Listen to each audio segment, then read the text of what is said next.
Yay. Hi, Albany. How are you? Oh my goodness. Thank you guys so much for showing up.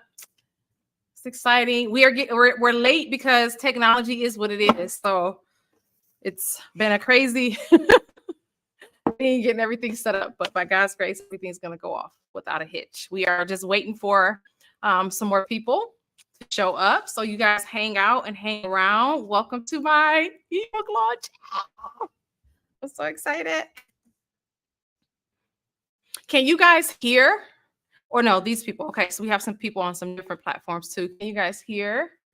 Hello, Gerber girl. How you doing? Yes. And hello, Ronald Skinner.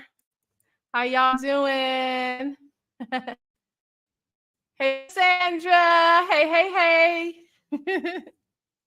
Welcome, guys. Welcome. For those of you who are listening through YouTube and Facebook, can you guys hear? And let me see here if I could see in the chat. Hi, Dolores. Heartfelt custom prints. Hey. Yes, let me keep up with everybody here. Hey, Sister Kim. How y'all doing? Hi. Yay. Everybody can hear. For those of you who are watching through Facebook, can you guys comment and let us know that you can hear us? They can't? They can't hear? Okay. Oh, they can't comment? Well, I see Lolo. I see her comment. I see hers. Hey, Jojo. Let me see. Is the volume up on here? Or that?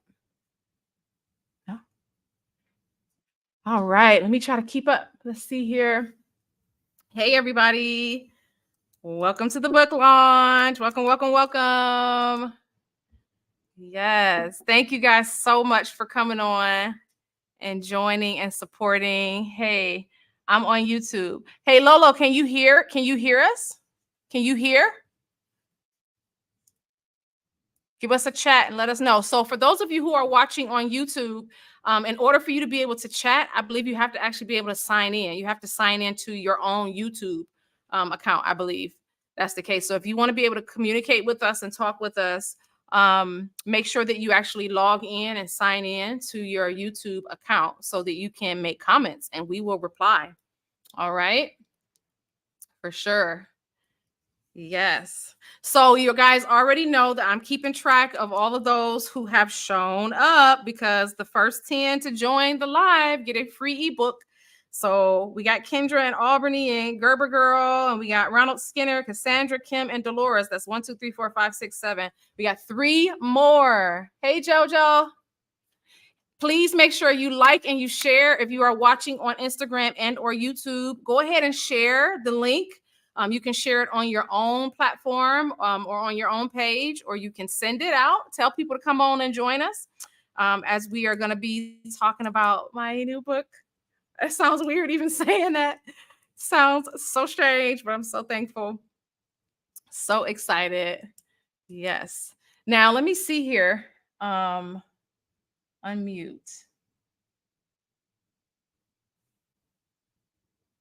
How do I believe that JoJo is here, Gabe. So how do I? How do I add her? Add to stream? I'm just gonna push add. There it is. Hi, Joe. Hi. Oh, hello. Hi, little munchkin in the back. Yes. Oh my goodness. Thank you so much. I'm so excited. No, happy to be here. Yay. So for those of you who are watching on Instagram, just in case you do not know, I will not be here by myself. I'm going to be here with my husband who is on his way here. And I'm also joined by some Adventist women. If you have not watched them live on Instagram, you better go do it. Okay. Y'all better go ahead and do that. Male Snail, welcome. Male Snail, you are down to the wire. So you're going to be getting a free ebook. All right. So I'll be reaching out to you to get your email address so I can send it to you. Thank you guys so much. Yes. So, all right, Joe, how's your day been? I know it's been a rush. Yep, just one one place to another. I just got home, Oh my so goodness. Yes. but it's good timing. Yay, yay. Well, this is a relaxed environment, so we're gonna hopefully. I know I'm a little nervous, but you know, it is what it is. We're gonna be all right. We're gonna have fun.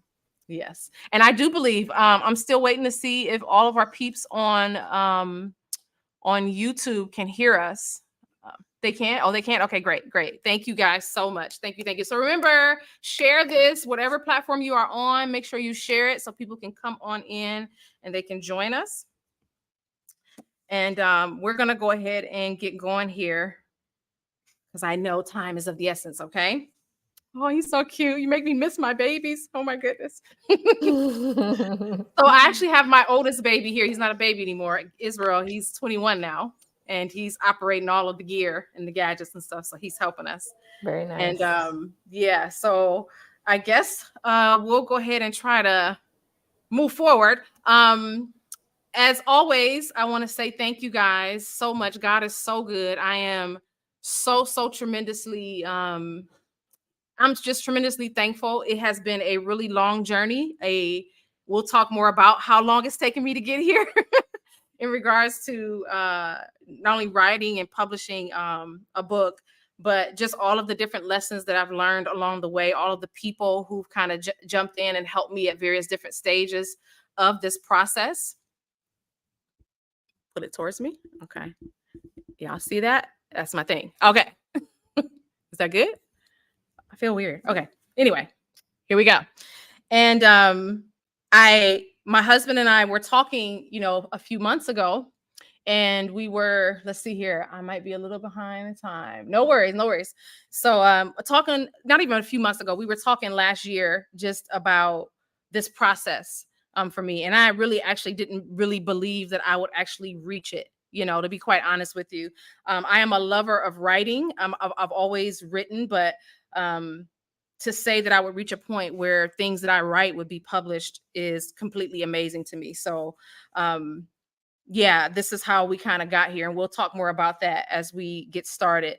But before I get started, I wanted to first just say welcome to everyone who is watching on Instagram. Welcome to everyone who is watching on our Stamina for Life Facebook page. And welcome to everyone who is watching on our YouTube channel. These are the avenues where we have content and we try to produce, and we're trying to produce more and put them there. So we want you guys to go there more and visit there more. We want you to subscribe, and share and like the things that are there as well. And we also have some giveaways that we're going to be doing during this live. This is from 6 to 8 p.m. And of course, I know it's late. So Jojo, I know you may not stay the whole time because I know you got babies, but we're going to be giving things away. So one of the things that we're going to be giving away is for the first 10 people to log in tonight, all of you guys will get a free ebook, yes, of Kill the Girl. You are going to get a free ebook, and I'm really excited about that. And then I'm also going to be giving away 3 t-shirts, and the t-shirts I'm going to be giving away are the t-shirt that you see here. It says, "I'm healing on purpose." Okay, saints, that's what we're doing out here in these holy streets. All right, we are healing on purpose, and we're going to talk more about that. So I'm going to be giving away 3 of these shirts, the ones that you see me wearing here. And yeah, so I'm excited about that also. So make sure you stay on throughout the entire live, all right? Because I'll be doing that drawing later, okay, for the t-shirts. Also, if you would like to ask questions during this live, I believe those of you who are on Instagram have the ability to do that. Be patient with us because I'm going to have to watch that while I'm also doing some other things. And if you are on YouTube and you are signed into your YouTube, you should be able to ask questions and make comments as well. All right. And I believe it's the same for those of you on the Facebook page, but we'll see. Okay. Also, let's see here. Yeah. So live question and answer. All right. So I'm really trying to wait for my husband to get here because he's supposed to be my co-pilot because he knows that I'm a little nervous and I get a little wacky, but we're going to go ahead and we're going to get started. So I first want to say thank you to some people in regards to the launch of this ebook, because it really has been a long process for me. It has been 10 years. It's taken me 10 years to write this book. Joe, can you believe it? It's wild. Okay. That is wild, but And worth it. it's wild. It's wild. And I want to, before I even get started there, Joe, I want you to tell us a little bit about some Adventist women. I keep mentioning and talking about it, but I love it. I love you guys. You all are such brilliant, amazing women. You happen to be wives and moms as well. And some of you, and it's just, you guys are doing such awesome things. So what is some Adventist women? Thanks, Tammy.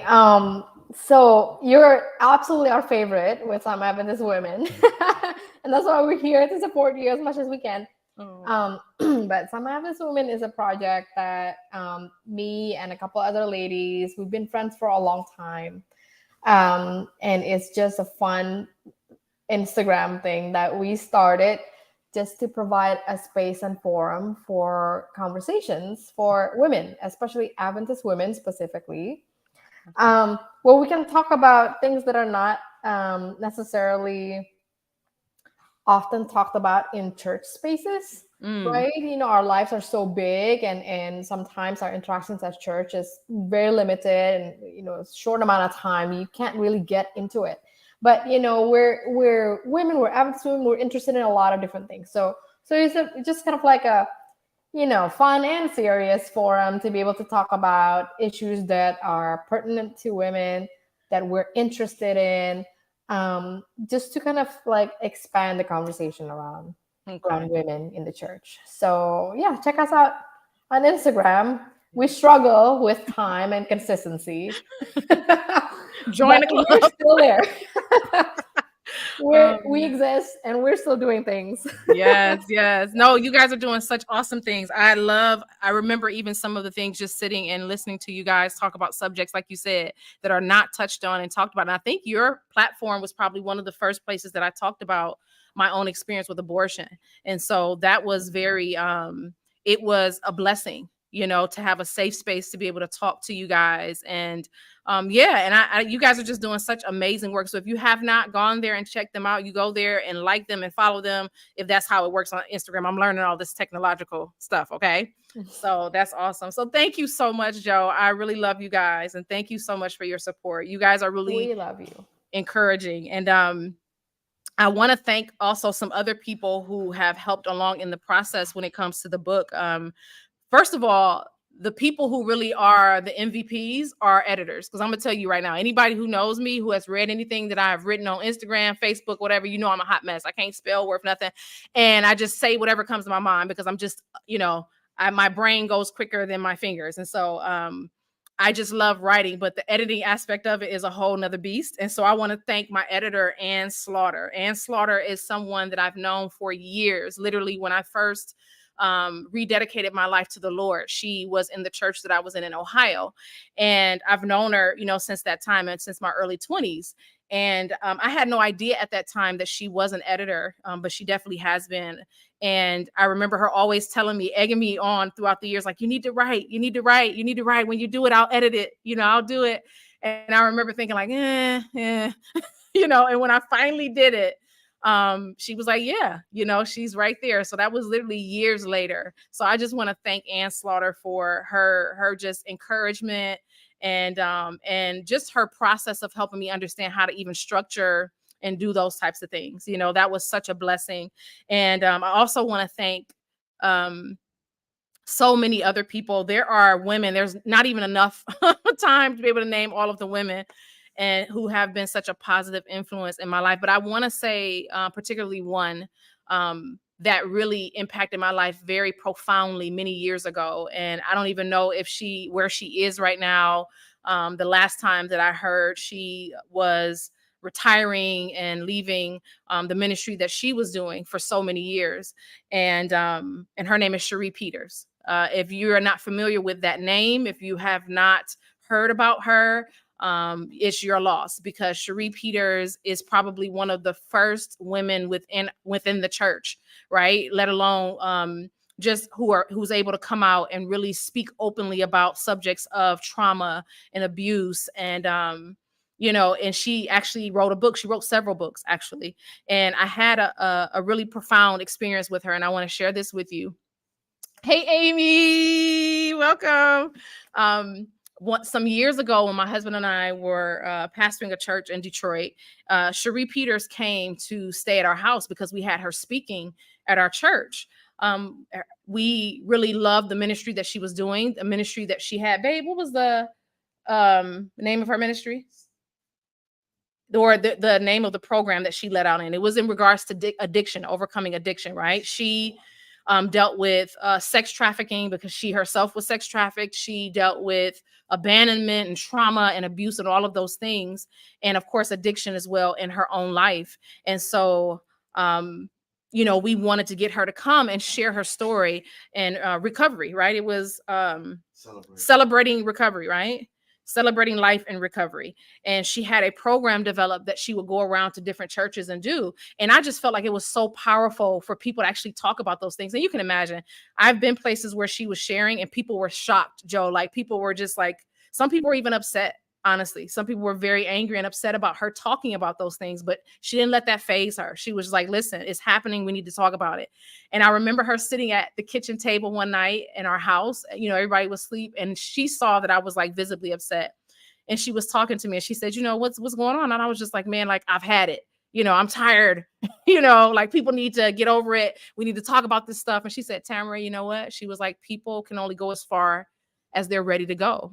She was like, be patient and understand that this is a lot for people to handle, give it time. And, she just kind of talked me off of this ledge, and from that point, I was just so moved for prayer, for God to help me to have the proper mindset, because it was like a volcano, the subjects and things that I was going to talk about, or I wanted to talk about so desperately, things that I've been through in my own life. And we'll talk about that. So I just wanted to say a thank you. If she ever gets a chance to watch this, Cherie Peters, you are truly a blessing. You have literally impacted so many people's lives. And I know that God has already and is going to tremendously bless you. So thank you to her. I also want to thank my parents, and one of the main reasons why I want to thank my parents is because my parents blessed me to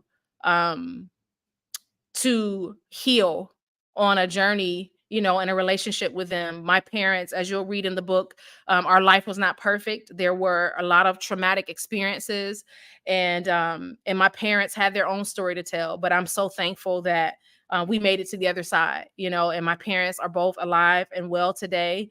And they gave me the gift of acknowledgement, in those areas of trauma, and which really propelled my healing. So I want to thank my mom and dad, as well as my siblings as well. We'll talk more about them later. And also just all of the women. There's so many of you who have just literally poured into me, talked with me, cried with me, prayed with me, and told me that I could do it. So I just want to say thank you. You know who you are. And I love you guys so much. So those are my thank yous tonight. And yeah, so I'm gonna hey babe, you want to come on over here and have a seat? Yeah, come on, sit down. Come on. So if you're not already aware, this is my guy. This is my husband. You gotta lean over because the people on Instagram can't see. This is him. Hi. Oh, your face. Okay. I'm your guy. There, this is him right here. This is my guy. And we have a ministry called Stamina for Life. And it is something that it's been how many years, I guess? Huh? It's been a couple of years. It hasn't been a couple. Has it been a couple of years? Yes. It hasn't. It's been a couple of years. No, it's not been a couple. It's been a while. Okay. We'll go with that. We'll go with me. Okay. Listen to what I'm saying. Okay. And what is Stamina for Life about? It's about you and me. And me and you. And it's about some of the things that the Lord has taught us on our journey and is teaching us about not just married life, but about relationships and communication, forgiveness, healing. Yeah. And we feel like we need that. Yeah. We need that. So it's a play on the word stamina, because a lot of times in relationships, we check out, we give up if Yeah. we don't get what we want when we want it. Yeah. And so yeah, that's what Stamina for Life is about. Yeah. And we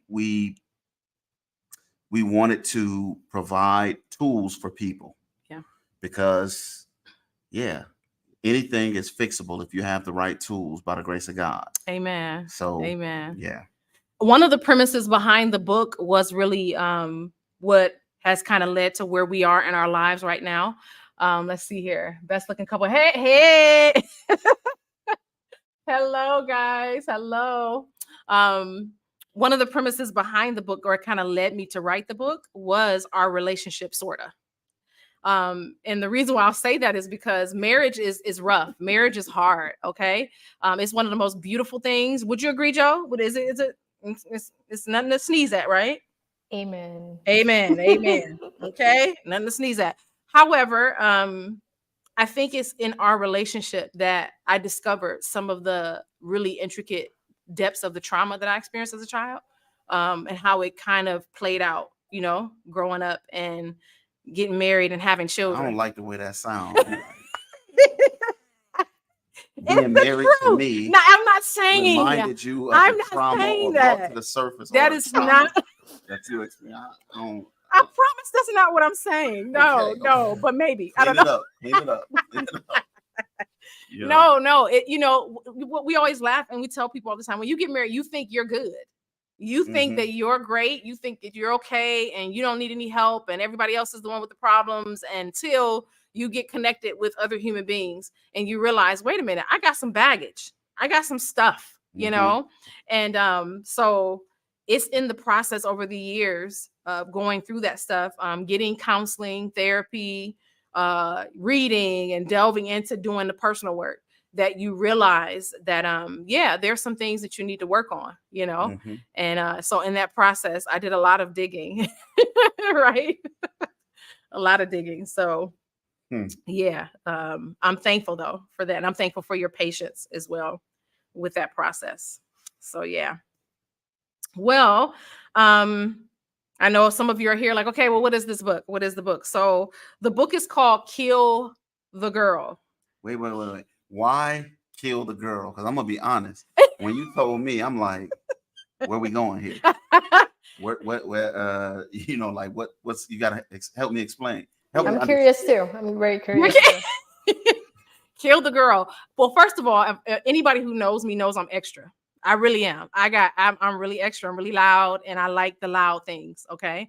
And I wanted something that was going to catch people's attention. I really did. I wanted something that caused people to take a step back and say, wait a minute, what?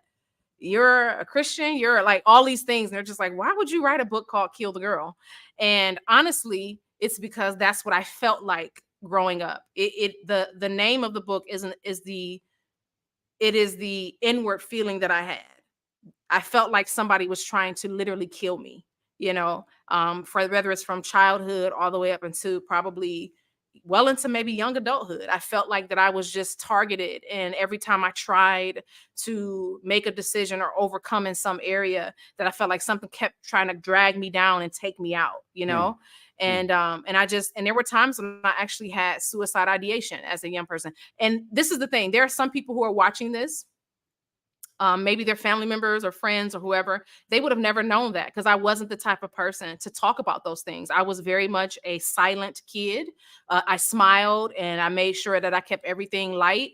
But on the inside, I was literally suffering, mentally and emotionally. So that's when I prayed and asked God for. Now, listen, I'm telling y'all, God gave me that name. So y'all take it up with God. It was God, kill the girl. So. Yeah, that was the premise of the name of the book. Yeah, I gotta say too that you actually started writing this book probably if my memory serves me correctly. I don't know if it was a book as much as it was just your life story. There was this yellow manila folder and it had like just pages upon pages that she had been working on a computer. Then she just printed it off one day and it was like one of those thick things that, you know, if you're not careful, you could hurt somebody with it. And I'm like, man, what is this? Well, it was before we had all the little fancy, you know. Yeah. So she's like, well, this is my life story. I've been writing my life story, and I remember beginning to read it, and you know, here recently, our son Gabriel, Oh, our youngest boy, he's a computer guy, so he got the old computer because that manila folder got lost in the sauce and all of our moves and whatnot. yeah. So Gabriel, he got the computer, Hmm. and he asked some questions. You know how they talk real fast and you don't really know what they're saying, and you're like, oh yeah. Well, he took that yeah, and he wiped the hard drive of the computer, which had my wife's life story in it. And Oh God. you say you say you say something about that Yeah. that was actually a good thing. Now, in the moment, it was not a good thing. Like in the moment, I was devastated. You know, it's one of those things where I had to walk away from him. I had to go into another, like the bathroom or something, like, because I literally was so upset. I thought to myself, like, how in the world can I reproduce any of that? You know what I'm saying? Mm. Because I wrote from like the depths of my soul, you know. But it wasn't until probably about And let me say this: what was you when you say from the depths of your soul? A lot of that is because this was the first time that you were actually yeah. expressing it, even though it was on the page, so Yeah. to speak. Like you know, as a speaker or someone who travels and speaks and does a lot of different things in different places, I share bits and pieces of my story, but it was the first time that I sat down and I really took the time to go through and literally flush out every memory, every experience, and I put it, which was why the thing was so thick, Mhm. right? That joker was It thick. was thick, you know. And so it was everything. It was literally my spilling, you know, of my soul, literally. And so when he accidentally, and it was an accident, I know you're gonna watch this for years from now, mommy, not blame you, baby, but it was Mhm. devastating. And I just didn't know what to do. And but probably a few days later, the Lord really blessed me because he literally, it was like, I don't know if it was like during a devotion time or something like that. The Lord was like, that was good enough for you to process through. Mm. That's not what you need to disseminate to other people. Wow. You know, Wow. and I thought to myself, I was like, well, yeah, you know what? That's true. When I look back on all the things that I wrote about, really honestly, I was writing from a place of pain. I was writing from a place of, in some areas of that book, a place of bitterness. I was writing from, yeah, some unhealed places, you know. Mm. And you know, most people say, well, what's the problem with that? You know, hello, Icon Media. That's my baby. Hello, Bola, Purple. Um, most people would probably think like that's a good thing, right? Shouldn't we be writing from this deep place of honesty and just transparency? And I love transparency and I love honesty. But what my prayer has always been is that what I write, that it would walk people towards healing. Mm. If Mm. that makes sense. I don't know if that makes sense to you guys, but Yeah. So what you had written was an expression of your pain and an yes. expression of your hurt, Yeah. which can be, It you was know, therapeutic. cathartic, therapeutic, so Very forth and so therapeutic. on. Yeah. But if you wanted to really help people, Yes. then you needed to write something that came from a place of healing. Yeah. That doesn't do away with the hurt, Mm-hmm. but it kind of balances. I'm sharing my hurt, Mm-hmm. but I'm also sharing, you know, the healing process. Yeah. And then, you know, I had to ask myself some questions because what I've learned, I'm in, you know, right, you know, I've gone, you know, as a mental health coach, right? I'm a mental health coach. I'm also a grief recovery specialist. And so for a purpose in life, for a call, I work with people, walking with them through healing, you know. Mm. And there comes a point where you have to be willing to ask yourself some questions, not to dismiss the things that you've gone through in life, but are you telling the truth? And let me Come on, kind you of gotta flush that out. no, it's not like what you're spilling out on the page isn't true. It's true, which how you've experienced it, right? But what I also realized in telling my story is that the other people in my life also had their own stories. And in my pain, I know that I was attributing people's motives. In my pain, I was speaking from my perspective, you know. And I still do the same thing within the book that you're going to read, because y'all going to read it, okay? But I went back and I had an opportunity to see, like, man, you know what? I can't, that wasn't really, that's what you felt, but that may not have been true. You Mm. know, that was the pain that welled up in you, but do you know for sure? You know, and so again, like I said, it's okay for me to be able to flesh it out to heal.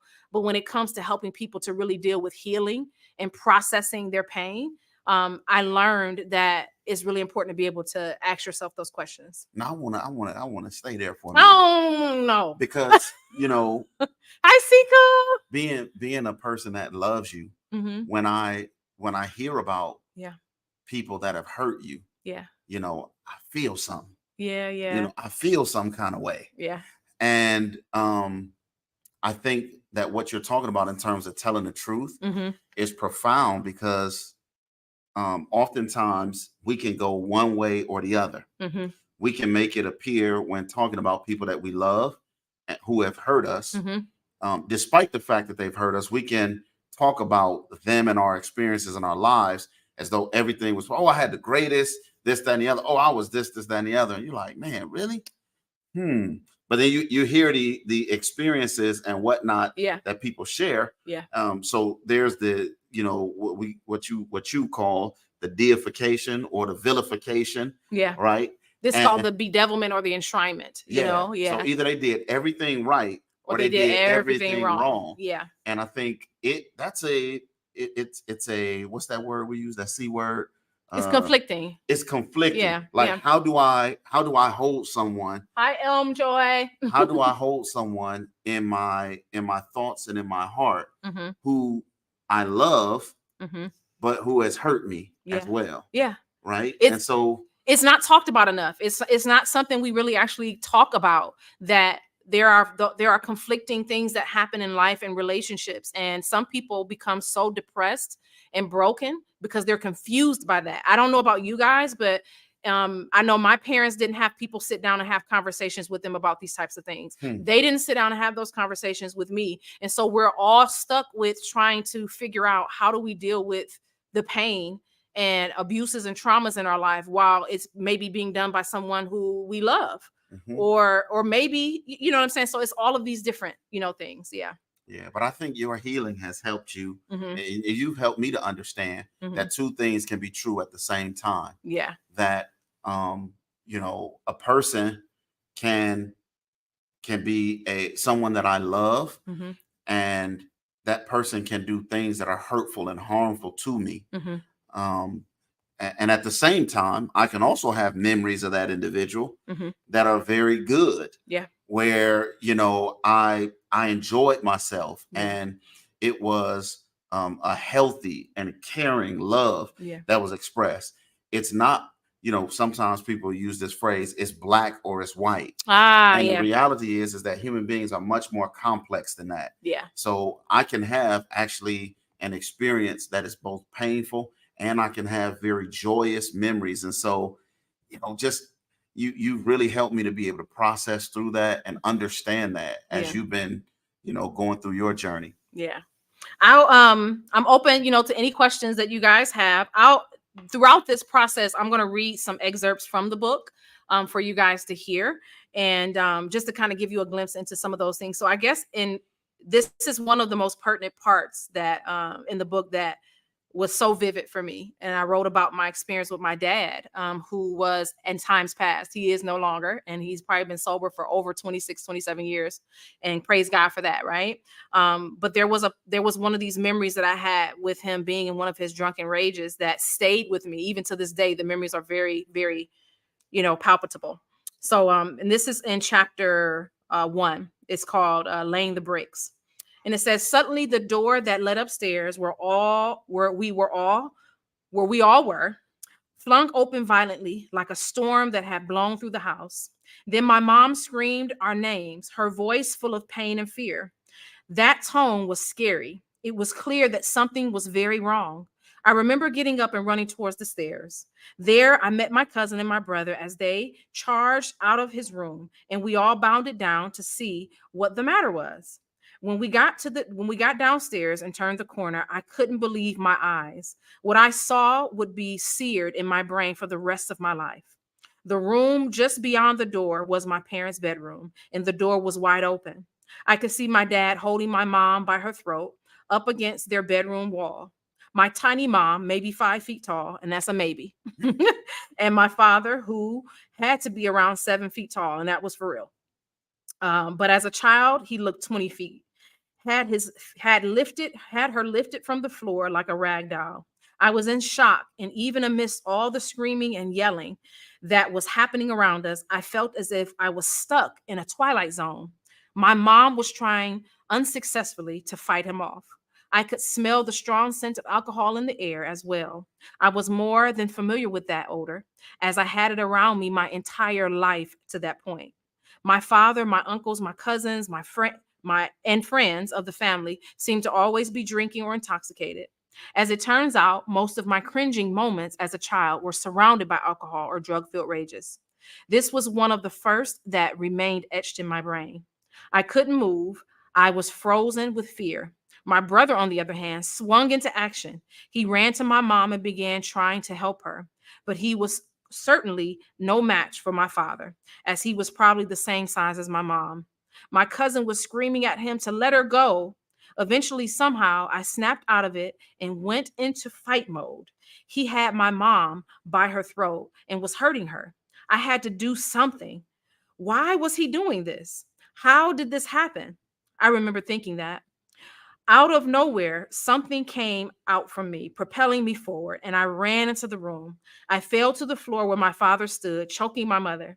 I began to do what any little kid who saw their mom in danger would do. I started biting his ankles. I was small, but I could sink my little teeth into his pants leg and cause some real damage, I thought. I began to beat on him with all of my might. Between bites, I was yelling, "Let go of my mommy! Let go of my mommy!" None of that made much of a difference. The rage in him seemed more powerful than the rage in me, but that wasn't going to stop me from getting him off of her. So I bit harder and harder. He was going to let her go. I screamed and I cried as loud as I could, but my cries had no impact. I felt hopeless, but I just knew something had to stop this. At times, I could feel him trying to swing his leg around to get me off, but I refused to let go.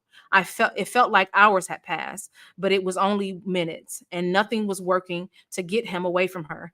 Then something got my father's attention. Hmm.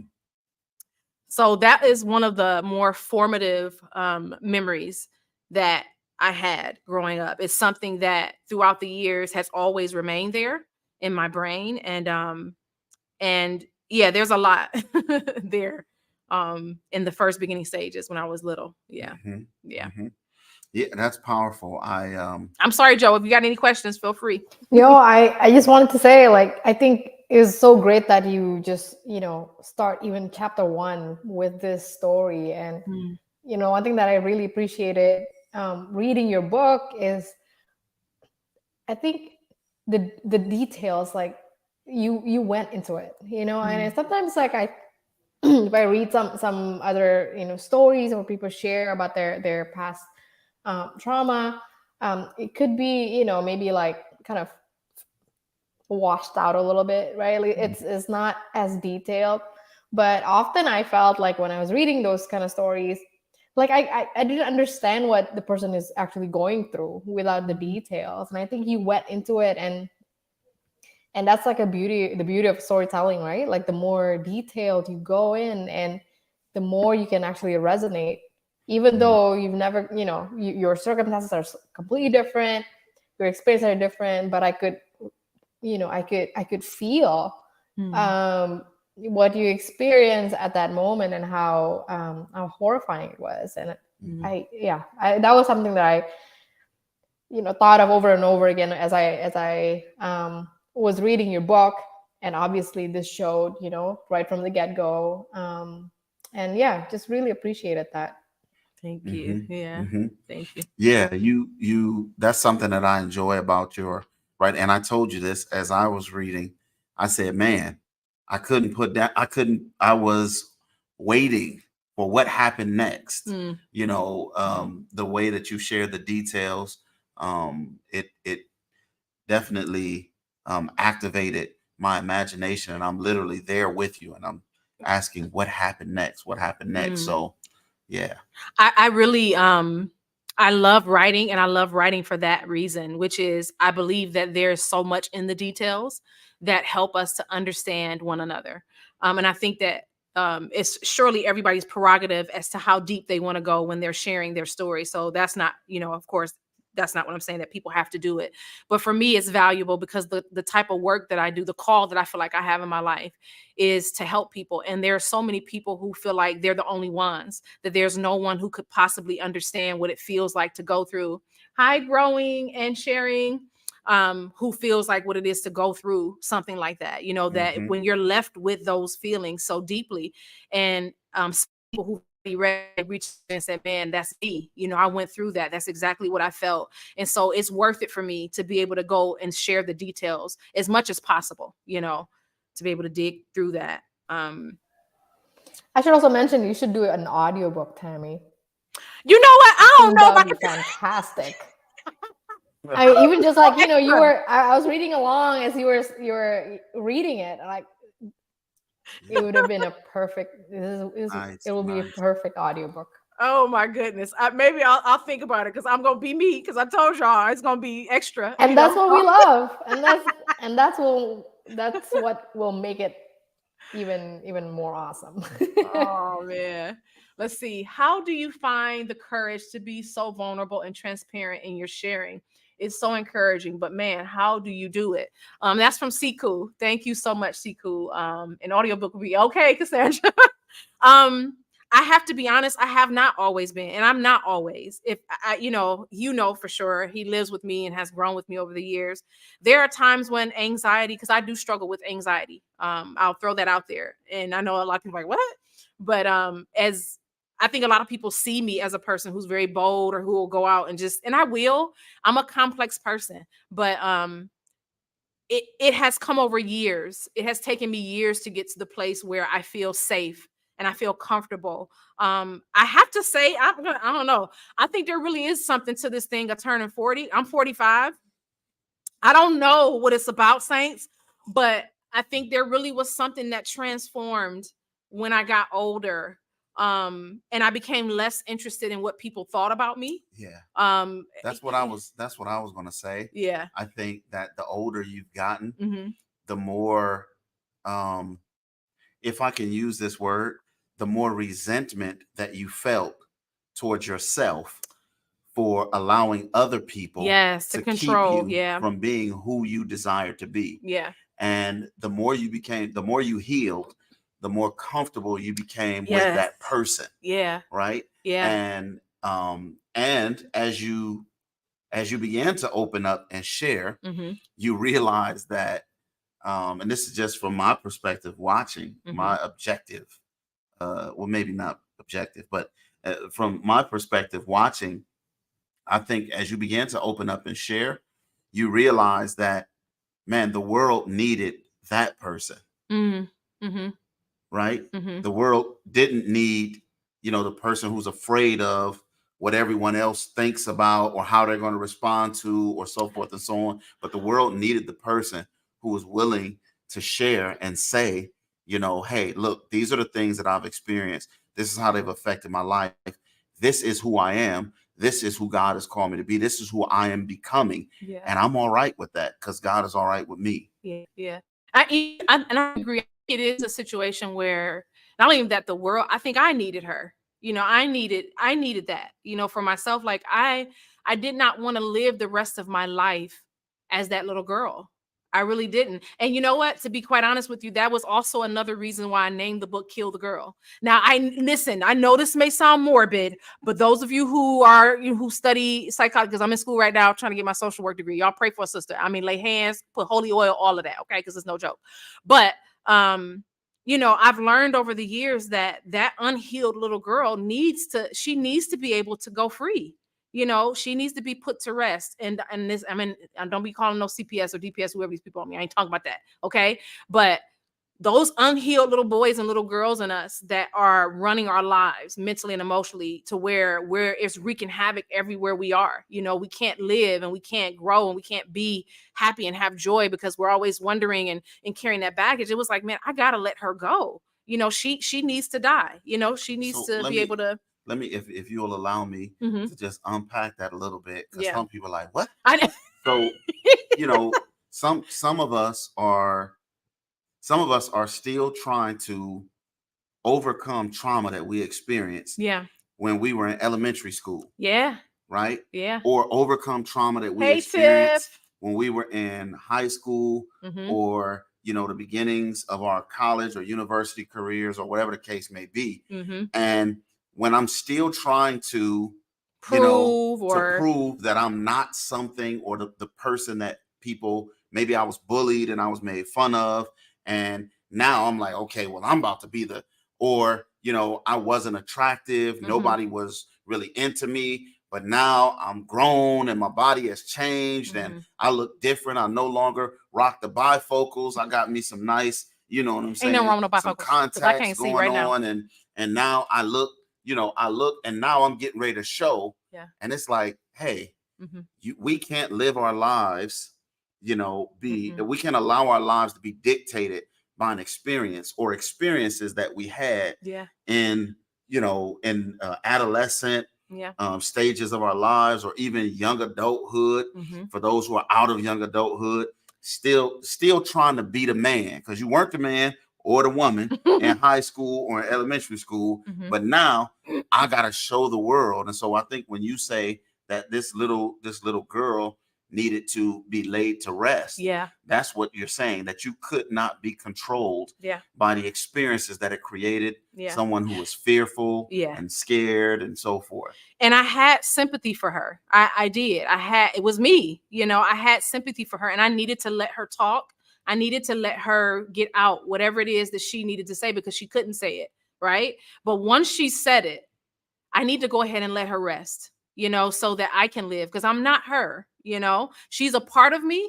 But for some of us, she is there and she's ruling and raging, and that's what addiction, addiction is there with a lot of people's lives because they're trying to quiet that little boy or that little girl, and no one's taught them how to be vulnerable and how to be open and how to tell the truth. And if you tell the truth, there's consequences and all of Yeah. that. And the biblical language for that is, it says our old man. Yeah. And you Yeah. said little girl. Yeah. It says our old man, Mm-hmm. not because, of how old he is, Mm-hmm. but how long, of a history that we have. Mm-hmm. Our old man, the Bible says, is crucified with Christ, right? The idea of putting to death Mm-hmm. that past history is actually a biblical concept as well. Yeah. Yeah. So yeah, there were, yeah. I have a question, Tammy. Yep. So I think I'm so grateful that now, I think in society, it's more welcome, to be able to talk about these things, encourage, conversations around mental health and healing. And I just feel like with trauma, there's so much power in language, right? And like Mm. an outlet for that. The first step to heal, like language plays such a big part of it, to be Yeah. able to talk to someone about it, to be able Yeah. to write about it. um yeah, can you talk a little bit of that, like the healing power of being able to Mm. let it go somehow, and how you took that first step, and what is what you consider Yeah. like a safe space to be able to do that. Yeah. Yeah. Yeah. Much like the book, I think I shared in the beginning pages in the prologue, I shared the story about the first time that happened for me. And it was in one of the most unlikely places. Hello in oh, I know that. Okay. And I was in my early 20s, I believe, the first time that I had the experience of being in a group of people that were complete strangers to me, might I add, right? But there was something about that actually helped. And let me kind of explain. Most of us do not feel comfortable talking about these types of things with people that we do know, right? Because either we want people to believe, or it's uncomfortable. Are they going to change the way they think about me? Or, it's just kind of weird, right? But I was taking a suicide prevention class many, many years ago. And during that class, to get my certification, one of the things that I had to do is I had to put myself in the place of what it would be like for the people on the other side of that hotline to open up and be honest about what they were going through. And it was in that little circle. They had us all break up, from the training and get in a circle. And I was probably with about 7 or 8 people. And they began to go around and share something that they didn't know, that no one knew about them. Right. And it was terrifying, but it was one of the most freeing experiences I've ever had in my life, because that was literally the very first time ever in my life that I told the truth about what had happened to me as a child, and the fact that I was still a traumatized individual. And so one of the things I want to say is God created us for community. I am a firm believer in that. I believe that you can try to live this life alone by yourself all you want to, but it does not work. God created us to be in community, and he created us to be in safe community. And what safe community looks like is a community where there aren't predators and people who will take your story, because I don't believe in telling everything to everybody. There are some people who are not healthy people, right? And then there are some people who are not ready to hear it. So use discernment and wisdom as well. But at the same time, there's power in being able to be in a room with a group of people who all have a mindset of growth and who all understand that the goal is healing. And so being able to be honest and open up and share that with them with no judgment, meaning nobody's there trying to fix you and tell you like, why did you do that? Or why did you say that? Or, oh my goodness, just all the myriad of things that people can say to you, and then there's also just listening. People they don't need to be fixed. That's the other problem, right? When people share and open up, we often think that, okay, once they're done, I got a Bible prophet, spirit of prophecy quote, I got a Bible scripture, I got everything, I'm gonna be ready. And it's like, no, stop it. Like, just listen. People don't need you to fix them, right? You're not even fixed. You know what I'm saying? God help us. Don't make me go there. But a listening ear is one of the most powerful things that you can provide to someone who is on the journey of healing, right? No judgment. And I think maybe the other thing is taking the thoughts and the feelings that you have mentally and taking them out of your brain and putting them on a piece of paper is so powerful. Can I share something with you that's fire? Can I say something? Stop. Don't do that. If you know, you know. Stop it. Look, this is to the question, and you and I, we actually talked about this. Good friend of ours, pastoral colleague, Jared Thomas. Yeah. We often talk about these things about healing. Mm-hmm. And this is something that he shared, man. This is from a book called The Anatomy of the Soul by Kurt Thompson. It says, one of the wonderfully mysterious outcomes of storytelling and listening is their capacity to enable our left and right modes of processing to integrate. The left and right brain are integratively, I don't know why I can't speak tonight, woven together in a way that doesn't happen when someone simply reads or listens to text that invokes logical, linear, right, wrong processing.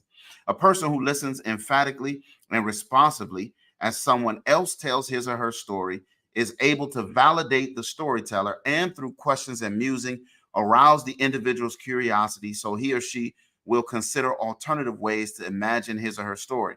At the same time, emotion and memory that have been buried deep in the storyteller's right hemisphere and lower brain emerge. This interpersonal interaction exposes these functions of the mind and facilitates the integration of various layers of neural structures and brain systems, which in turn creates new neural networks.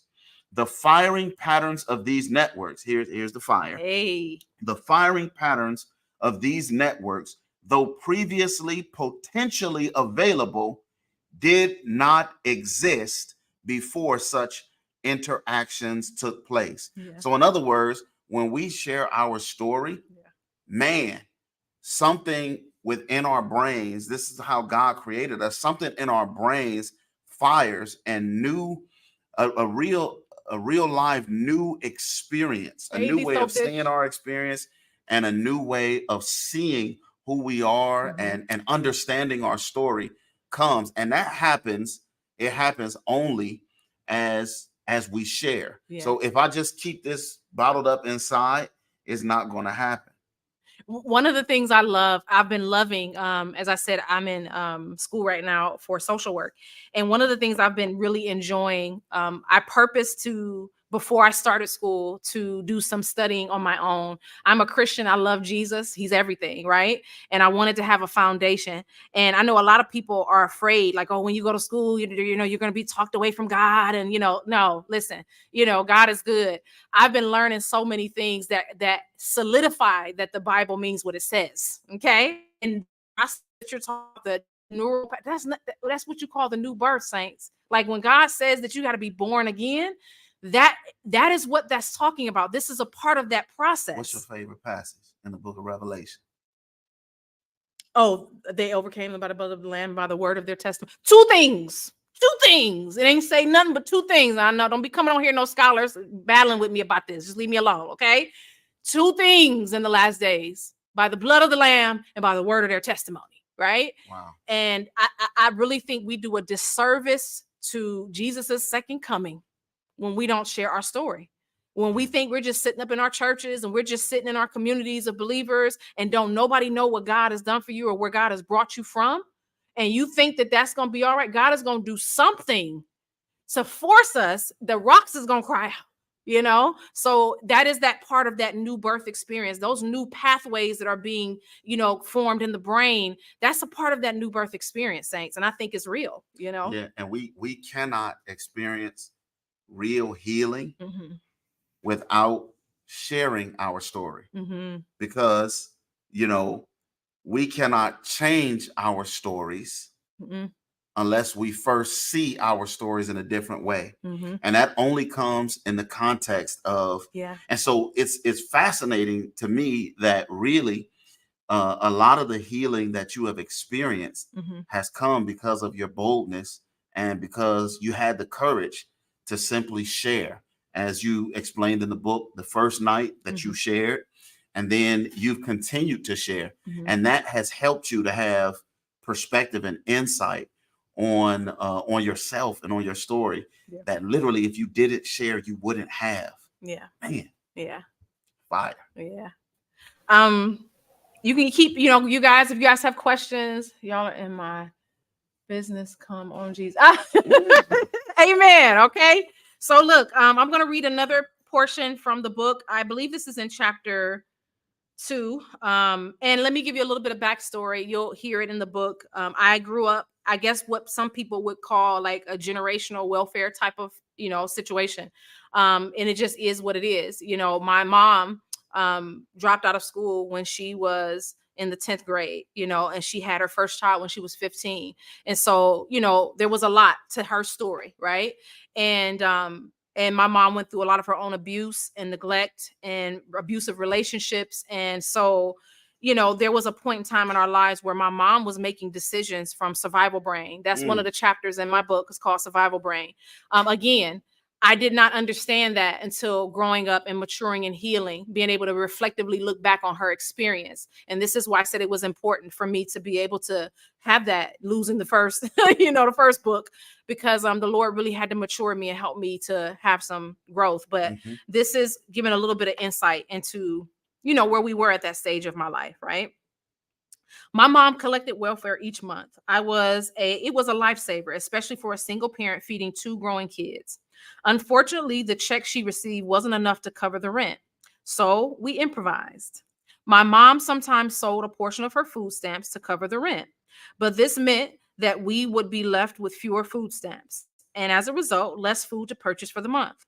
Food stamps were, if you are not privy to this form of currency, paper book coupons that held dollar value when used for food purchases only and resembled Monopoly money. The ones were brown, the 5s were purple, the 10s were green, and I can't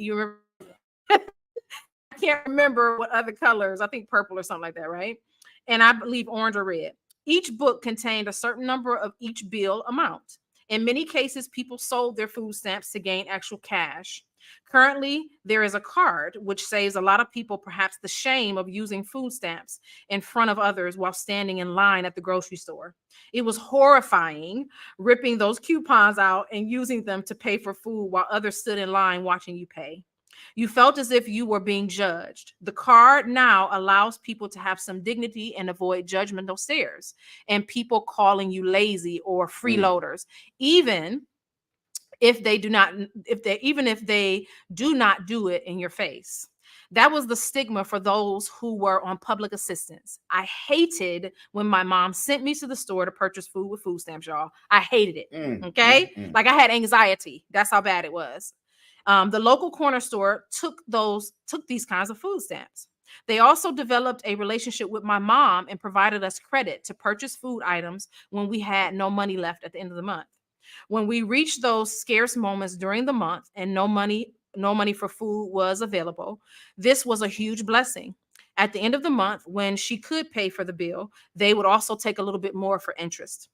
It worked out for us, I guess, but I hated the times when I had to go and spend those coupons and my friends were there hanging out at the store and came inside while I was there in the middle of a purchase. It was terrifying. I didn't want them to know that we were poor. I was already made fun of at school for my clothes or my shoes, about which they sang the infamous song, my buddies, wherever I go, he goes. The song every time I walk down the hallway. Yes, that is a long story. If you know, you know. When people entered the store, I froze and let them go ahead of me, pretending I was in no real hurry, waiting until they left the store to purchase what we needed. So I did a lot of maneuvering and hiding at the end, and that ended up taking me more than 30 minutes, to which my mom was very upset. She was also agitated when this short trip to the store turned into a 2-hour trip. There were no cell phones back then, so she couldn't call me to check and see where I had gone. Plus, we had no phone in our home, so I couldn't call her either. I had never told her the real reason for my lateness. And let's see, as I didn't want her to feel I was ashamed of her, because I wasn't. But I was ashamed of going through the struggle and knew she also wanted better, but wasn't quite sure how to get there. So that is, and there's a lot more that I write about, that experience of my mom being on welfare or public assistance, the various different names that people had. One of the things also that you'll read about in the story is that at the end of, most of the food stamps will run out well before the end of the month, and so that meant that before the end of the month that there was no food, and so we had to figure out what to do. And we ended up stealing food in order to be able to make it, and I remember my mom having a conversation with me like, this isn't right, but I just want you to know this isn't what I want us to do, but I feel like this is what we have to do. And I know that my experience with that growing up in what would probably be what people would consider poverty, or some people would look at her and say, well, why couldn't she just get a job? You know what I'm saying? Well, the people are lazy. I hear all the rhetoric that people have centered around people's lives, in regards to why they do what they do. But I wanted to delve into that story more in my book, because as you mentioned earlier, life is not always black and white.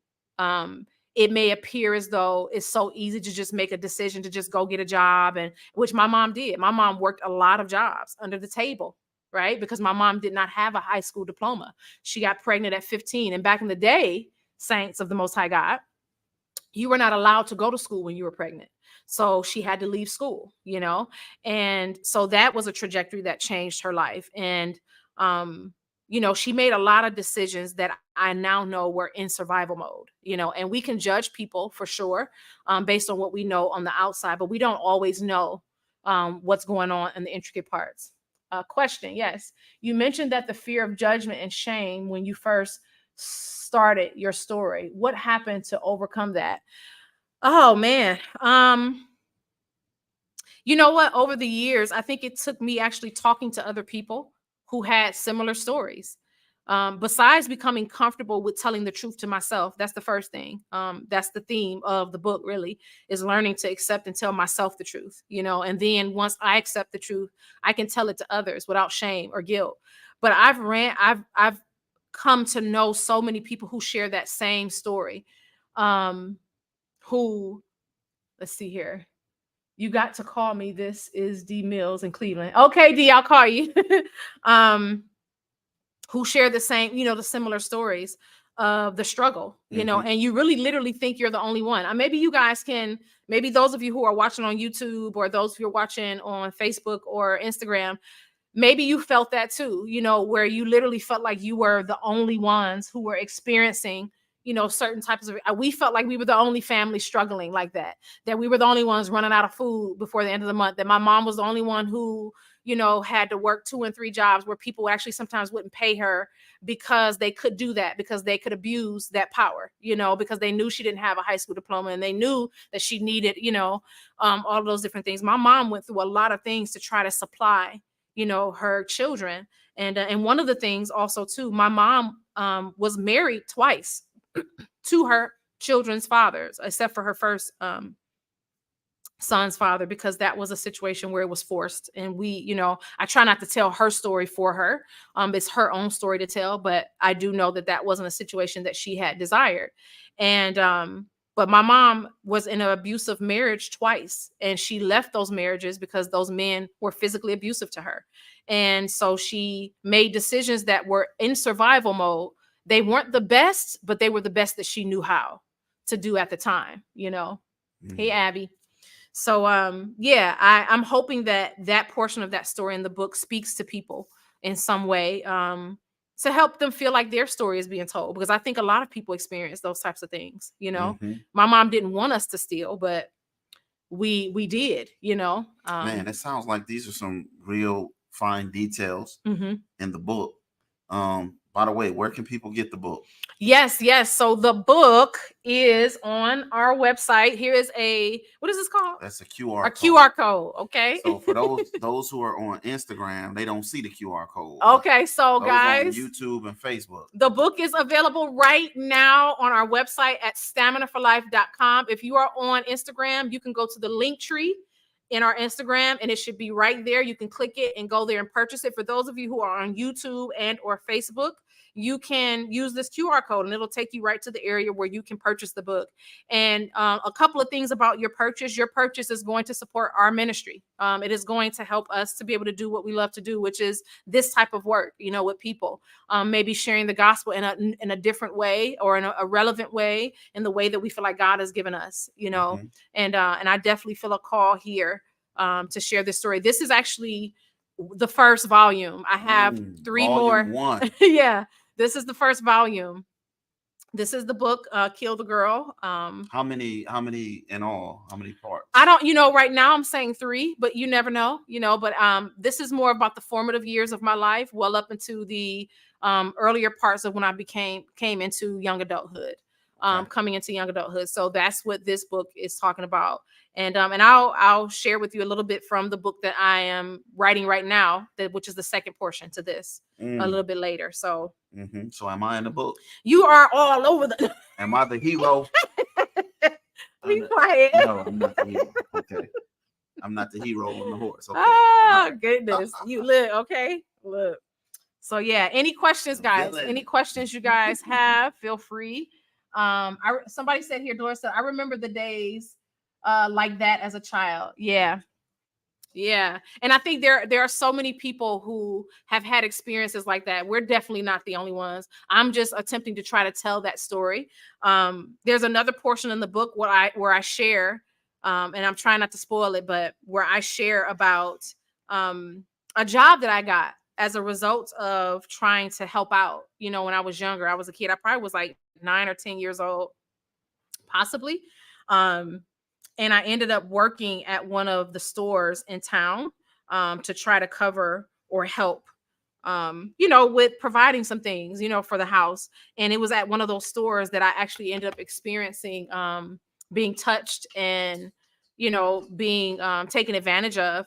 And I felt very much like that was another one of those stages of life where I had gotten used to people taking advantage of me. So it was just another one of those things I was used to. I didn't say anything. My mom didn't know. I just kind of stopped going back to the store. But I was so afraid because I felt like if I, how will we eat? You know what I'm saying? It was just, in the book, I talk about the ideas that we have about people who experience trauma or abuses or things of that nature. And there's a lot of people like, well, why didn't you tell anybody? Like, you needed to tell somebody. If you didn't tell anybody, you wanted it. And it's like, no, there are people who are in situations that are very complex.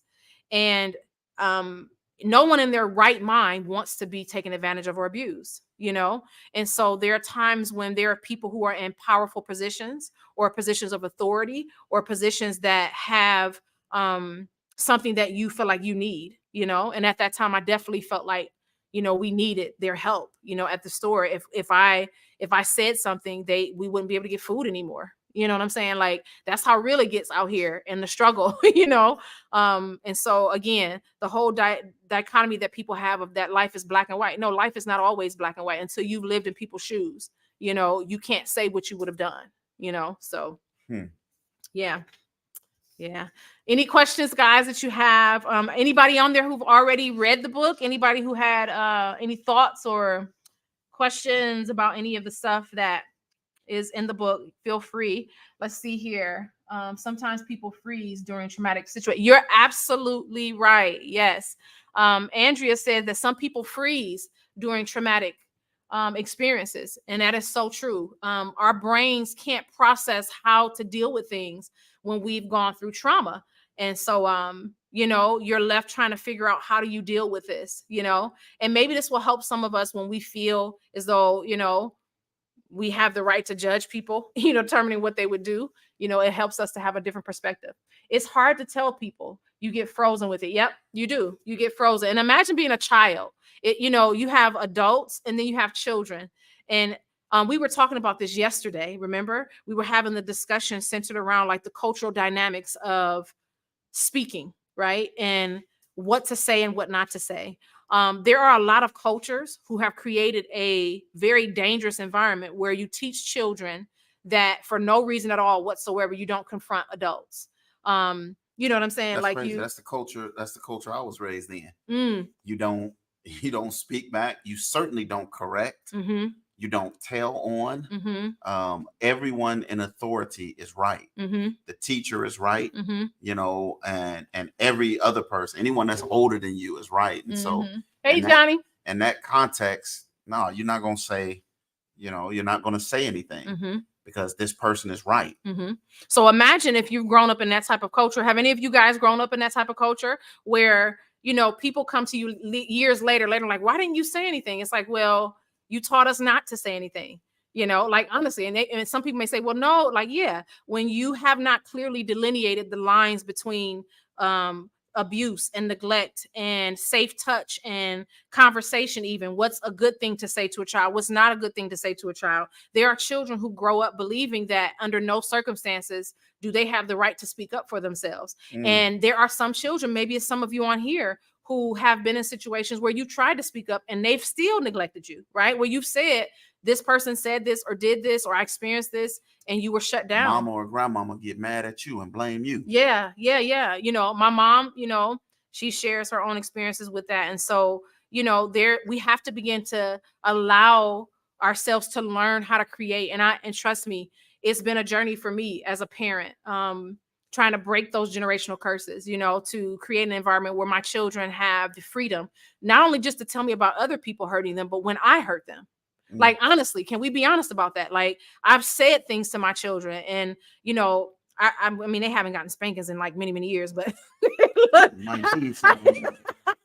remember spanking my kids in anger, and that's wrong. You know what I'm saying? Like, you have to be able to do that self-reflect.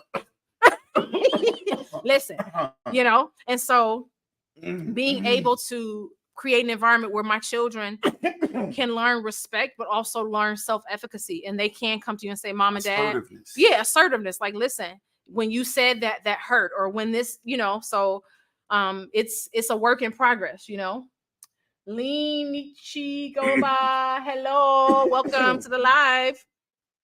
So for those of you who may be just joining, this is the ebook launch for my new ebook, which is called Kill the Girl. And here's the here is QR the QR code. code. You can go purchase that book right now on our website. If you are on Instagram, you can go to the link tree. The link is right there for Kill the Girl. When you purchase this book, it goes to support our ministry, and we're trying to grow it, and we're trying to branch out. What are some things that we're trying to do? Yeah. By the way, we're trying to do a lot of things. Huh? So yeah, we have another link here for those who are for those who know my wife or myself, and you just want to heal. This book is definitely going to be a step and a tool to help you in the process of your healing experience. But we also have other tools that are on our website, staminaforlife.com. That's STAMENA, the number 4, life.com. And we have a place there where you can get a subscription. My wife and I have done, this is a QR code for that, for those on YouTube and Facebook who would be interested in that. My wife and I have done, we have a seminar for those who are looking to get married, those who have gotten married or who are about to get married, as well as those who have gotten married. And it shares principles and tools on how you can have a healthy and happy marriage. Yeah. And so that's come from over 17 years of Tamara and I working with people and encouraging them in their marriages. We also have several other relationship seminars that we've done. By getting a subscription, it's $15 a month. If you get the entire year, it's $150, and you'll have access to all of our content. Plus, we have a podcast called At the Well. We're working on season 2 for that podcast right now, and we're going to be doing a weekly just get like together. this. Yeah, well, we come together and do this. Yep. Where we'll spend an hour or two talking, answering questions about relationships, how to heal, how to forgive, how to get over your junk. You know. So when you subscribe, you actually get to join that. Only those who subscribe to the website will be able to join this type of situation. Okay. Yeah, and it will help us because another thing, my wife does grief recovery work. Yeah. And we've been working with couples for almost 20 years, almost as long as we've been married. And individuals, but couples as well as individuals who would like grief recovery work. That is, if you've had experienced loss or change in your life, those in and of themselves are traumatic experiences, which many of us don't process. As my wife likes to say, we're taught how to get things, but we're not taught how to lose things. Yeah. And so we want to be able to actually have a place where people can come and do intensive grief recovery work with us, as well as intensive work with couples. Intensive work with couples. So individuals can come and couples can come as well. So we want to be able to purchase a place where we can house people to come and spend 4 or 5 days with us and do intensive work. And it is intensive. It is. It's intensive. It's emotionally, mentally, and spiritually, which affects us physically. It's intense. But it's healing work. So if you want to do more than just purchase a book, you can donate. You can go to that same website and you can go there and click donate and you can give to that. And we would greatly, greatly appreciate it. It is definitely a call that we feel like God has for us to do. Let me try to answer your question. So here he says, what is the single most important piece of advice you would give to someone recovering from trauma that helped you in your own journey? Oh my goodness. Single, that's hard. But I will say one of them is actually purposely looking for the help. And when I say purposely looking for the help, intentionally. Yeah. Because sometimes in the environments that we're in, it's just not there. And some of us have never gone outside of our environments, right? To seek help, whether it's in the context of, our religious, type of, or our churches, or even our families, for whatever reason. But listen, fight for the help. And if it's not where you are, go get it. You don't need people's permission to heal. That's one of my biggest, listen, That's one of the shirts we're gonna be giving away tonight. So make sure if you stay on, we're gonna choose a name, stay on there so we can pick it. It's called I'm Healing on Purpose. Healing on Purpose is me not waiting for people to tell me I can. It's not waiting for people to give me the information or give me the tools. I can go find them. I can go seek them out. And I believe that God actually is one who really does lead us in that direction when we truly want to seek it. And so don't be afraid to go seeking the help by the grace of God. Okay. We have another question here. Yeah. It talks about the image that you described of your dad and the rage. It seems that, and this is for those who are on Facebook and YouTube. Mm-hmm. It says the image you described of your dad and the rage. It seems when multiple people were at the same event, there's pressure that when one person is healed, that the rest should be recovered too. What do you say about that, Tamara? No, healing is personal and it is individual. Now, let me tell you something about healing. There is a saying that says hurting people hurt people, right? We're familiar with that maybe. But I am a firm believer as well that the same does apply, that healed people can help other people in the process of healing. Now, that means we can aid and we can help, but we cannot do the healing for them. And people can only go as far and as fast as they're willing or able to go. So surely my process, and you're right, there were multiple people at that event that night. There was myself, there was my middle brother, there was my cousin, there was my father and my mother, who, by the way, my parents remarried. They divorced when I was 9. You'll hear about that in the story. And they remarried when I was 19 years old, right? My father is now no longer an alcoholic. He has been sober for many, many years now. And so all of us had our own various different healing capacities and time frames. They did not happen at the same time. And it is a process. And so surely I will put that out there to you.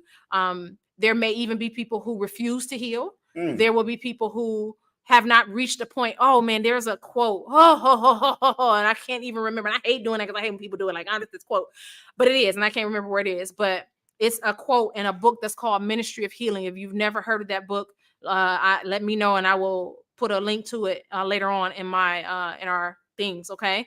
It's called Ministry of Healing. It's one of the most powerful books I have ever read on my journey of healing in my life. And I purposely read it before I started school to get my degree in social work. And so one of the things that it talks about in that book is that there are some people who will never reach a point this side of heaven, right? This stage of life where they are completely restored, right? Mentally or emotionally. Their hurt and their pain and the devastation and the trauma is so deep that they cannot reach that place, right?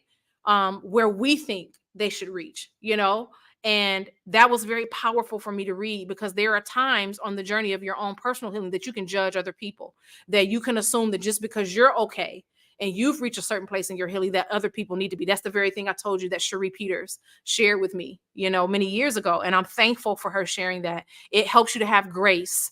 It helps you to have patience, and it helps you to understand that that's why we need Jesus. Jesus, I really believe, makes up the difference. We go as far as we can with the grace and power of God, and Jesus makes up the difference. Yeah, I like that. And that quote doesn't mean that people can't heal. Yes, it doesn't mean that. But it means that, people are in the process of healing, and that process of healing looks different for every one of us. Yeah. Yeah. And that's a hard truth. So for those of us who are believers in healing, right, and transformation, those of us who are Christians, the word, what do we like to use?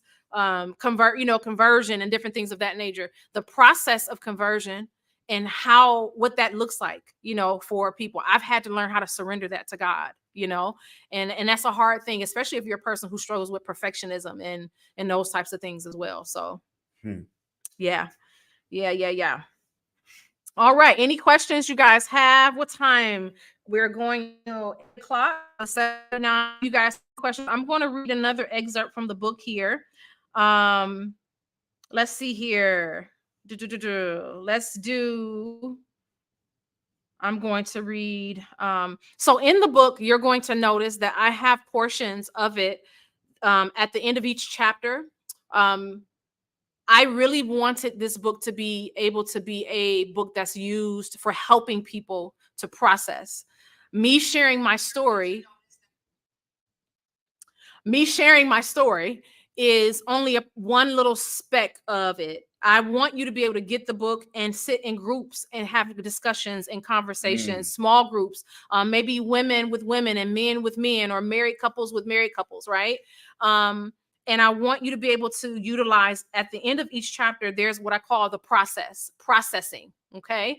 And that's that area where we don't just read something, but we talk about it and we flush it out. We ask ourselves some questions. So one of the things you're going to find me asking you in the book is, one, what stood out to you most about this particular chapter? Two, and I ask other particular questions as well that go along with each chapter. So I wanted to bring that out. And then I kind of summarize at the end of each one. I was telling my husband, and I'm thinking about maybe even developing like a workbook or something like that. But this was what was really important to me. And this is why I believe that God didn't allow the first 1,000,000 pages to be put out, because I wanted it to be something that could be used far more than just for reading. I wanted people to be able to use it as a tool. So I just wanted to point that out to you, that there are areas in the back of each chapter that you can sit and do small group work with. Okay. Let's see here.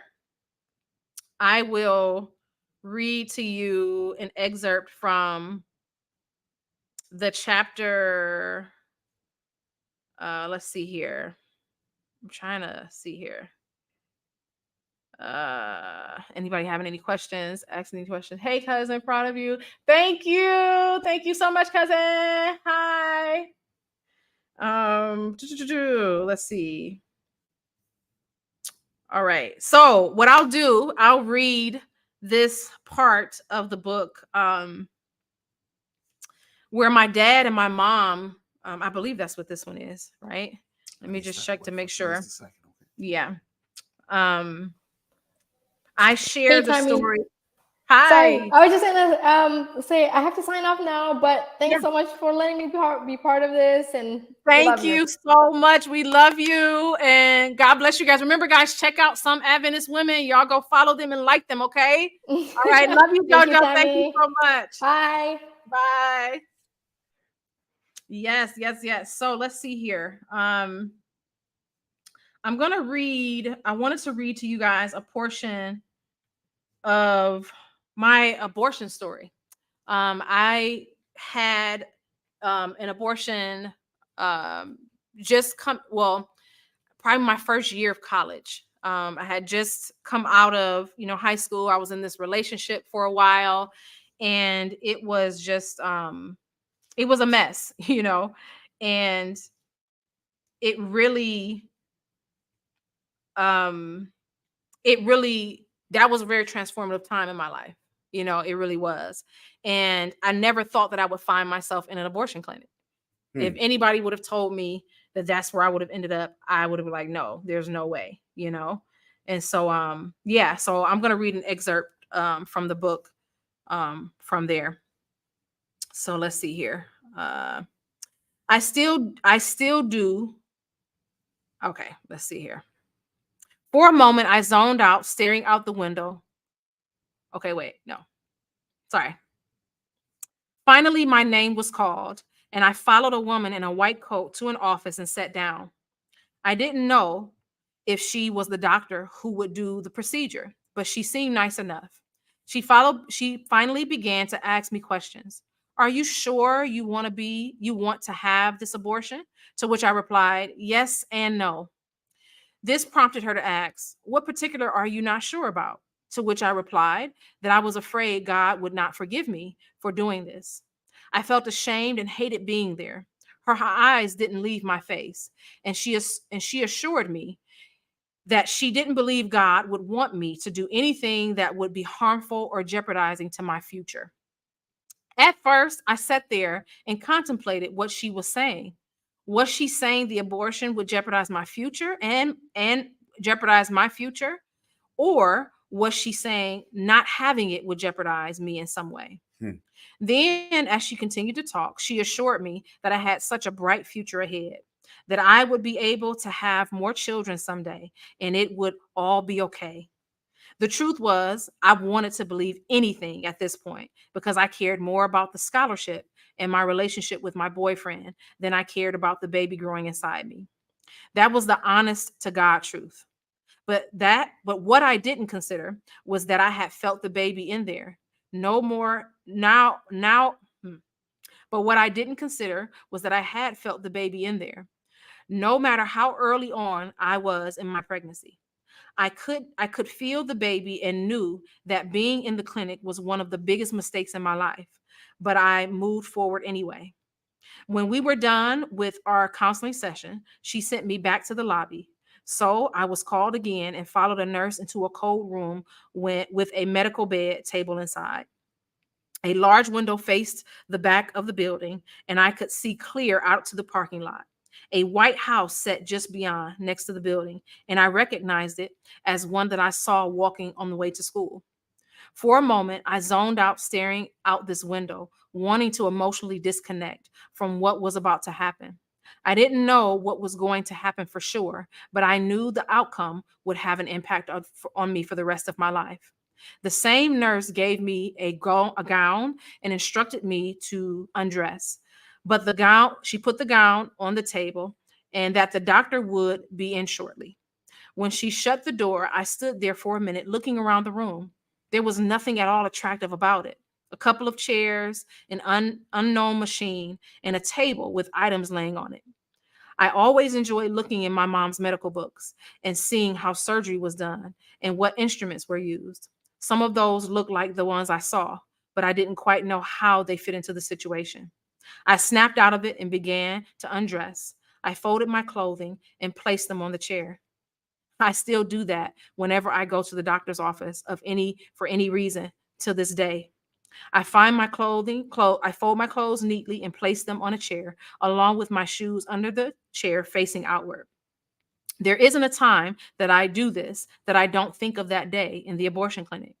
But during these routine examinations, when they ask me today how many pregnancies I've had, I say 5. But they always notice I only have 4 children listed on my information, to which I must reply, I had an abortion. Saying it always makes me feel empty and sad. I praise God that the pain I once associated with that experience is no longer haunting me. But there was a time when it tore me up inside to say it out loud. Once I was in the gown, I sat on the examination table and looked out the window. I couldn't help but imagine being outside in the back parking lot, walking away from the clinic. I thought, what if I just leave right now? What could they do? I kept going back and forth in my mind. Do you want to do this? Is this what you want to do? Each time I kept assuring myself that this was the right thing to do. In the middle of this emotional battle, I heard a knock on the door, and the doctor and nurse came in. They sat next to me and explained what was going to happen. I found myself turning it out or tuning it out, sorry. I didn't want to know. I do remember asking, can the baby feel it? To which the answer was no. After listening to what sounds like Charlie Brown teachers' voices all around me, I simply shook my head and they asked me to lie back. They told me I was going to be put to sleep, for which I was grateful. I wanted to be detached from what was going on as much as possible. But I laid back, and the nurse told me to breathe and relax. My heart was beating so fast, and for a moment, I felt like I was going to leap off the table. But before I knew it, she had placed the mask on my face, and I started to feel sleepy. I remember feeling regret, and I began to cry. But soon I fell asleep. It felt just like a few moments later when the nurse was calling my name, telling me to wake up, touching my arm and moving my body, saying, "It's over. We are done. It's all over." Hmm. So that is an excerpt from the book Kill the Girl. The name right there is there at the bottom. And it is a explanation of what I experienced when I went into an abortion clinic. And I really felt like it was important to share that story, not solely for just because of the abortion. Definitely, I wanted to share that. But I hope that when you read the story, you see that it's more than just about the aborting of a baby. I wanted to tell a story because most people ignore the person, and they vilify the person. And they, you know, I've witnessed people picketing outside of abortion clinics. I've, seen it. I've watched it. and I've heard the things that people say about people who go into abortion clinics. And I wanted to give a different perspective. And this is not for or against abortion. I want to make that clear. I myself make a decision in my life, or at some point in my life, I began to make a decision that I no longer agree with abortion for the purposes of birth control. You know what I'm saying? What I also felt very strongly about, though, is telling the story of the persons and the people who walk into those clinics, because they're human beings. When I hear what people say about them, and when I hear the rhetoric and they yell outside with these signs, and you're going to hell, and you're, all of these things that people say. Let me tell you something. The day that I walked into that abortion clinic, I was broken and I was in pain. And it was a type of pain that wasn't just centered on the abortion. It came with all of that baggage in my life. It was all of the trauma. It was all of the abuse. It was all of those things that were on me that day. And no one ever addressed that when I was walking into that abortion clinic. You saw people with signs, but no one was ever speaking to that. It was just a lot of vehement anger and, you know what I'm saying, just vitriol.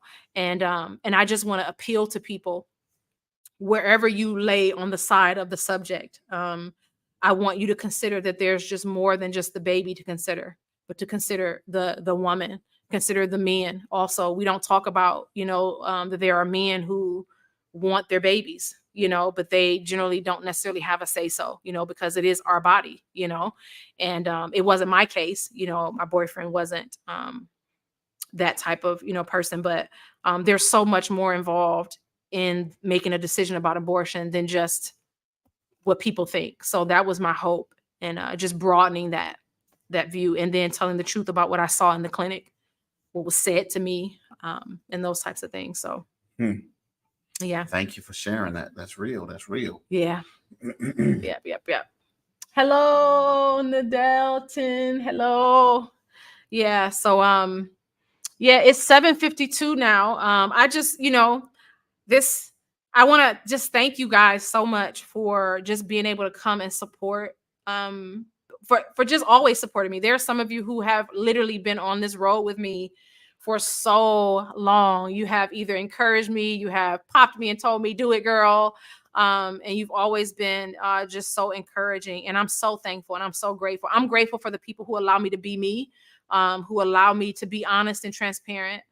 You probably aren't aware, but there are places that I've gone that people don't want that. They don't, I've been told not to talk about certain things or say certain things. And make no mistake about it, I do think there's wisdom, doesn't mean you go around with a bullhorn saying everything that comes to your mind. But I do believe that we live in a different time. Or you know what?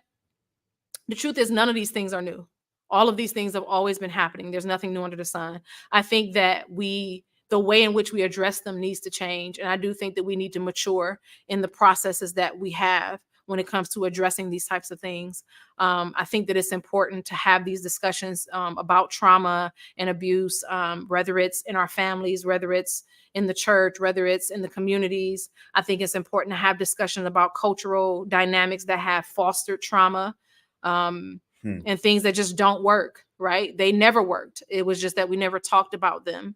And so, yeah, poverty, the different faces of poverty and the way that we think about it and we judge people or look at people. So yeah, it is. So yeah, I would like for you to purchase the book. It is on our website. It is at right here for those of you who are on YouTube and or Facebook at Stamina for Life. That's www.stamina, STAMENA, 4 life, LIFE/shop. You go there and it is there. And I am going to be giving away 3 of these shirts, these t-shirts. The shirt says, I'm healing on purpose. I'm healing on purpose. Eventually we're going to have them that you can purchase them on our website. But I'm going to give them away to some folks. So first, let me just call out, because there are some folks who were here. I told you guys that the first 10 to join the live will get will be able to get a free copy of the book. So Kendra, you will be getting a free copy. Albany will be getting a free copy. Gerber, will be getting a free copy. Ronald Skinner, Cassandra, Kim, Dolores, Mel Salade, Amy, Joy. So let me see, 1, 2, 3, 4, 5, 6, 7, 8. Yep, that's 10. So you guys are the ones that I'm going to be sending to your inboxes a free copy of the book, a free copy. And let's see here. I'm going to choose some people off of YouTube and Facebook for free t-shirts. Let's see here. So let's go down. Let's see. Let's choose numbers 4, 9, and 12. Is there a 12? I see 13 people on. Let's see. So who's number 4? 1, 2, 3, 4. Who is that? Andrew Cruz Jr. So Andrew Cruz Jr., I need you to send us your email address. Okay. You are going to get a free t-shirt sent to you. I am healing on purpose. I'm healing on purpose. Andrew Cruz, make sure you send it to us. You can send it to the Facebook, or you can send it or put it into the comment section on YouTube. Or if you want to email it, you can email it to staminaforlife@gmail.com. All right. So what about number 9? Who's number 9?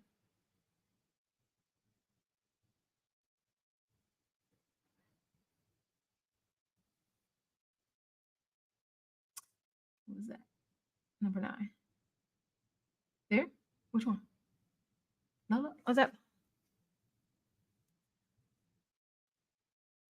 What was that? Andrew. All right. So Andrea Moody, you get a free t-shirt, girl. You get a free t-shirt. So make sure you put your email address in the comment section, or you send us your email at staminaforlife@gmail.com. That's STAMENA, the number 4, LIFE.com. All right.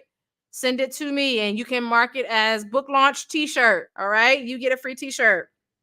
All right. What about number 12? Is there a 12 in there?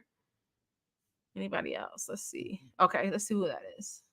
A day, you get a free t-shirt, girl. Is that a day? Is that my a day? Hi, a day. You get a free t-shirt. And I think I know how to reach you a day, if that's the day that I'm talking about. But if not, you can send us, and make sure you put your email in the comment section, or you send it to us at staminaforlife@gmail.com. All right. And yeah, so listen. I want to play. Don't y'all go nowhere. I got something, all right, for y'all to watch. Okay, y'all ready? Hold on 1 second. I got something that I want y'all to see. Here we go.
All right, guys. All right. So that was a plug for a program that I do, and it is called the C3 Challenge. All the things that I talk about in my book, all the things that we share, we have workshops and things that we do. And I have some upcoming workshops that are just around the corner in August.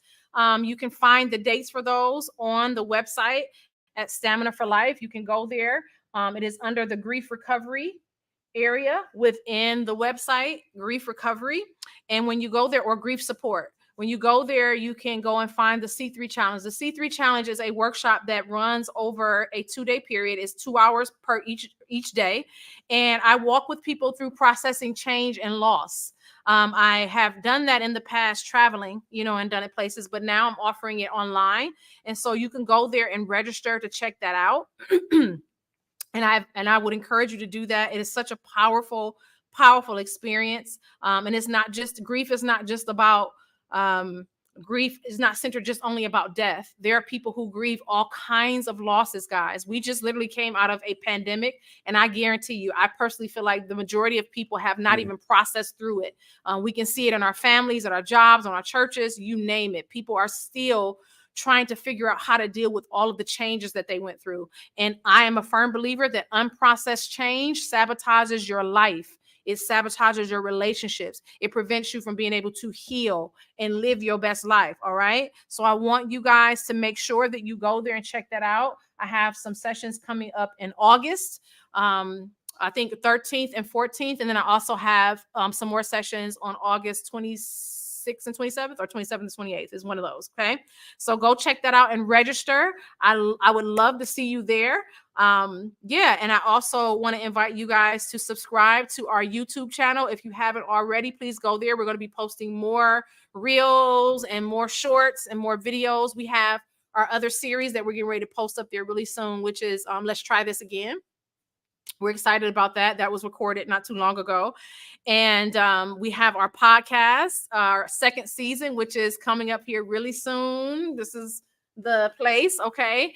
And we're going to be posting that and getting that out to you. And also we're going to be doing this again. This is going to be something we're going to do like once a week moving forward. And so we're going to be launching that really, really soon. And if you would like to donate to support what we do, Stamina for Life, we really have a heart to have a place that's safe. And we talked about that. Not everybody can open up wherever they are. We get that. We understand that.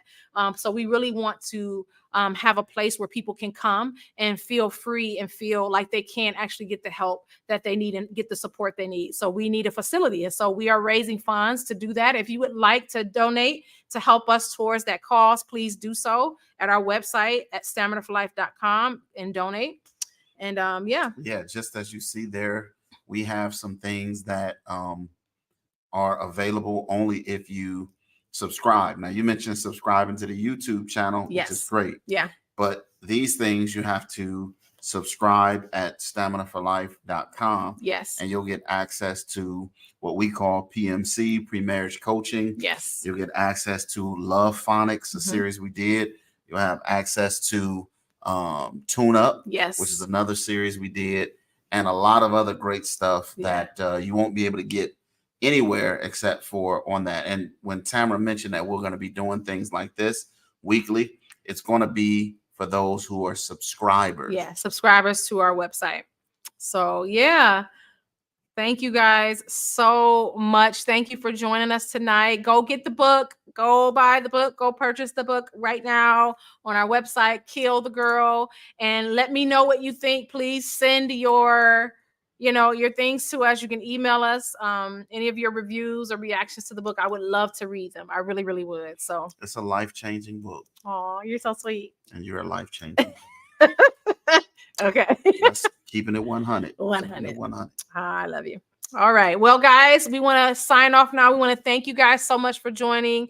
And I love you. Thank you so much for your support. May God be with you. And listen, remember, we are healing on purpose. We don't need nobody's permission to heal, saints. Okay. So we're healing on purpose over here. All right. Join us. All right. Take care, guys.